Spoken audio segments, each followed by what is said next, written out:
అక్షర్ పటేల్, శ్రేయస్ అయ్యర్ల అద్భుత భాగస్వామ్యంతోనే విజయం సాధించామని team India captain Rohit Sharma తెలిపాడు. కీలకమైన దశలో ఈ ఇద్దరు అసాధారణ పార్ట్నర్షిప్తో పోరాడే లక్ష్యాన్ని అందించారని అన్నారు. ఐసీసీ ఛాంపియన్ ట్రోఫీ 2025లో భాగంగా ఆదివారం దుబాయ్ వేదికగా జరిగిన మ్యాచ్లో సమిష్టిగా చెలరేగిన టీమిండియా 44 పరుగుల తేడాతో న్యూజిలాండ్ను చిత్తు చేసింది. ఈ మ్యాచ్ అనంతరం తమ విజయంపై స్పందించిన రోహిత్ శర్మ, అక్షర్ పటేల్, శ్రేయస్ అయ్యర్ పోరాడే లక్ష్యాన్ని అందిస్తే తమ బౌలర్లు కర్తవ్యాన్ని నిర్వర్తించి విజయాన్ని చేకూర్చారన్నారు.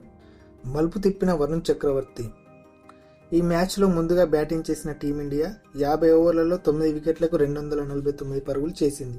శ్రేయస్ అయ్యర్ 98 బంతుల్లో 4 ఫోర్లు 2 సిక్స్లతో 79 రన్స్ చేయగా, అక్షర్ పటేల్ 61 బంతుల్లో 3 ఫోర్లు 6తో 42 పరుగులు చేశాడు.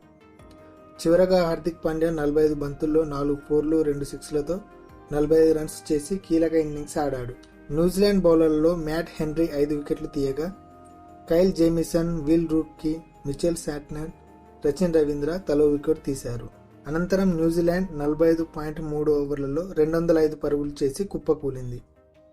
కేన్ విలియమ్సన్ 120 బంతుల్లో 7 ఫోర్లతో 81 రన్స్ చేయగా, మిగిలిన బ్యాటర్స్ ఎవరూ రాణించలేదు.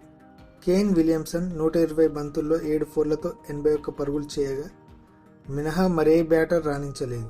భారత బౌలర్లలో వరుణ్ చక్రవర్తి 5 వికెట్లతో చెలరేగగా, కుల్దీప్ యాదవ్ 2 వికెట్లు తీశాడు.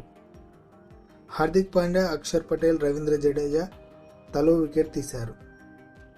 మ్యాచ్ అనంతరం కెప్టెన్ రోహిత్ శర్మ మాట్లాడుతూ, ఆసీస్తో జరిగే మ్యాచ్లో కూడా ఈ విధంగా సమిష్టిగా రాణించి విజయం సాధిస్తామని అన్నారు.